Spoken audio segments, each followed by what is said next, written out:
Mimi naitwa Lucy Anthony Michael, ni mkazi wa Yombo Dovya. Ni mmoja wapo ambaye nilienda katika ubalozi wa Vatican katika kupeleka barua ya maoni kwa ajili ya viongozi wetu wa dini. Lakini baada ya kwenda katika ubalozi wa Vatican, baada ya hapo nilianza kupokea simu za vitisho kwa watu wengine nikiwa na wafahamu na wengine siwafahamu. Namba zilikuwa nyingi zinapigwa. Baada ya hapo siku ya Jumatano tarehe 6 natoka nyumbani kwangu, nilivamiwa na watu 4 ambao siwafahamu na kunishambulia kama hivi mnavyoniona. Nimepigwa siku ya Jumatano muda wa saa 5 na asubuhi. Kipindi natoka naelekea kwenye shughuli zangu. Na watu ambao wasiojulikana na siwafahamu kama hivi mnavyoniona, kwenye mkono nimeumia, usoni kama hivi mnavyoniona, na baadhi ya sehemu mbalimbali za mwili wangu ambazo zinaletea maumivu mpaka hivi sasa. Jambo kubwa walichukua na kidai kwamba wanasema wewe unajifanya msemaji wa serikali, wewe unajifanya chawa wa serikali, wewe unajifanya serikali inakutumia kwenda ubalozi wa Vatican. Wewe una mamlaka gani kwenda ubalozi wa Vatican? Wewe ni mtu wa serikali, wewe ni msemaji wa serikali.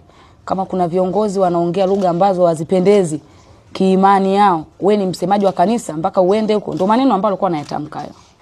Nilivyotokewa na matatizo hayo, nilienda kuripoti kituo cha polisi cha Makangalawe ili nishachukua labi, na mpaka hivi sasa naomba nisaidiwe kwa ajili ya usalama wangu, serikali nisaidie kwa ajili ya usalama wangu. Lakini mpaka hivi sasa hali yangu ya kiusalama naona ipo chini, na mimi kiangalia na familia naishi. Kwa hiyo naomba nisaidiwe kutokana na hali yangu ya kiusalama. Nashindwa hata kutoka kutembea, nashindwa.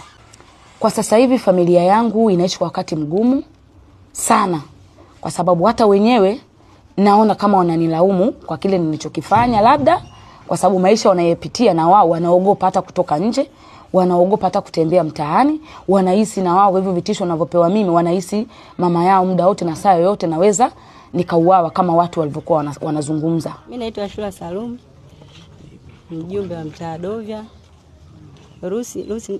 Lucy namfahamu, jirani yangu. Mimi naomba serikali ya mtaa na jeshi la polisi washirikiane kuimarisha ulinzi. Mr. Daudi Leonard Angano. Huyu mimi namfahamu Lucy Michael.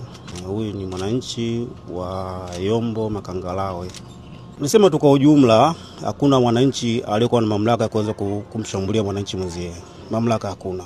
Kisheria serikali ya Tanzania, taratibu zote nafikiri zimepangwa kwa utaratibu na nchi inaendeshwa kwa mamlaka ya kisheria. Kwa hiyo kama ameshambuliwa kwa hili, mimi nafikiri sheria inaweza kufuata mkondo wake. Haipendezi kumshambulia mtu kwa kumpiga au kwa kitu chochote kile. Ni njema ni mtu mkamuita na mkamuuliza mkapata uhalisia, taratibu nyingine zikafuata. Serikali tusaidie. Kama kutusaidia ili swala kama limepita, sisi tunachotaka amani. Serikali tusaidie, itulinde, itupe uaminifu, na sisi tunakopita watu wanaetufanyia vitendo vya uovu, wanaetaka kutusukuma, wanaetaka kutupiga, watu wache na sisi tuwe na amani.